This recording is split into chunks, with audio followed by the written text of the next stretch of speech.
Hoje vamos tratar de um tema desafiador: como restaurar o caído. Talvez você conheça alguma pessoa que por algum motivo se perdeu do caminho, mas nem tudo está perdido. Continue conosco, que depois da vinheta a gente já volta.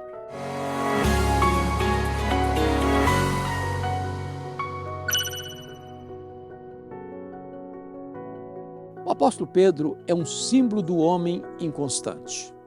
Como o pêndulo de um relógio, ele oscilava entre as alturas da fé e as profundezas da covardia. Sempre explosivo, falava sem pensar e agia sem refletir. Era capaz das afirmações mais sublimes acerca de Jesus, para depois capitular-se às fraquezas mais vergonhosas. Num momento, expressava uma fé robusta e no outro, sossobrava diante da incredulidade. Pedro chegou a ponto de negar seu nome, suas convicções, sua fé e seu Senhor.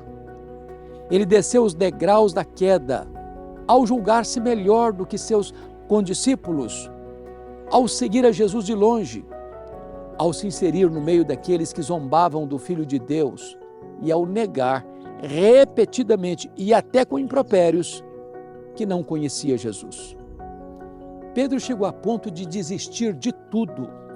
Ele desistiu até mesmo de ser discípulo. A única coisa que sabia fazer era chorar amargamente, alagar o seu leito com as suas grossas lágrimas.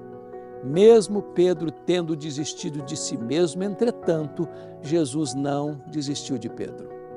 Jesus não abdicou do direito de ter Pedro ao seu lado. Por isso, mandou-lhe um recado pessoal. Jesus não desiste nunca dos seus. Ele é o pastor que procura a ovelha perdida. Ele vai ao encontro daqueles que caíram para restaurá-los. O que Jesus fez para restaurar Pedro? Em primeiro lugar, Jesus toma a decisão de procurar Pedro. A ovelha perdida não volta para o aprisco sozinha. Aqueles que tropeçam e caem não se restauram sozinhos de suas quedas vergonhosas. Jesus nos ensina a ir ao encontro dos caídos. Precisamos tomar a iniciativa. Não é a ovelha ferida que procura o pastor, mas o pastor que vai em busca da ovelha perdida. Jesus não apenas nos ensinou essa verdade, ele também a praticou, dando-nos o exemplo. Em segundo lugar, Jesus toma a decisão de não esmagar Pedro.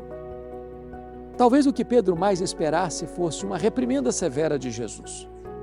Pedro havia prometido ir com Jesus até a morte, mesmo que os outros discípulos o abandonassem. Sua arrogância tornou-se notória.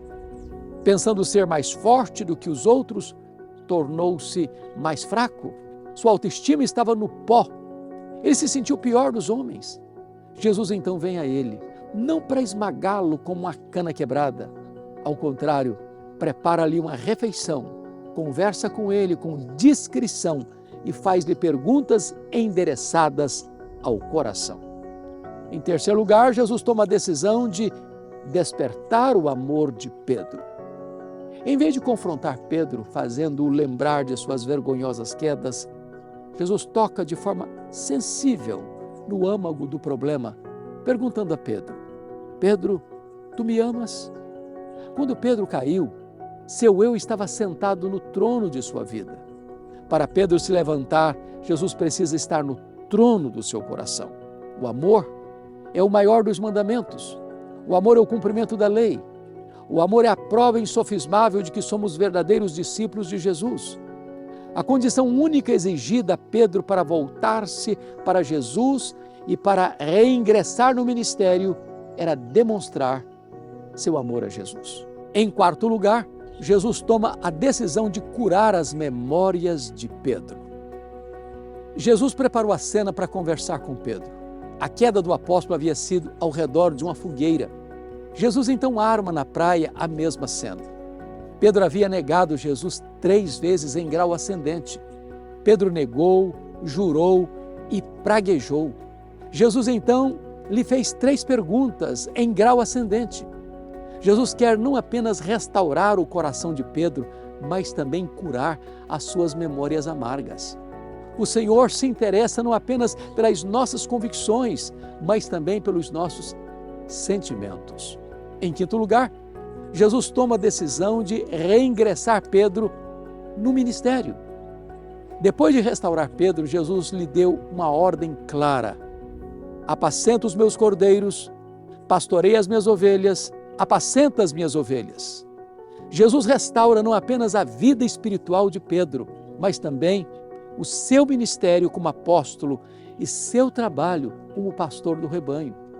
A atitude de Jesus em relação a Pedro lança luz sobre a atitude que a igreja deve ter em relação àqueles que caíram e precisam ser restaurados. Que Deus nos dê sabedoria e amor para agirmos de modo semelhante.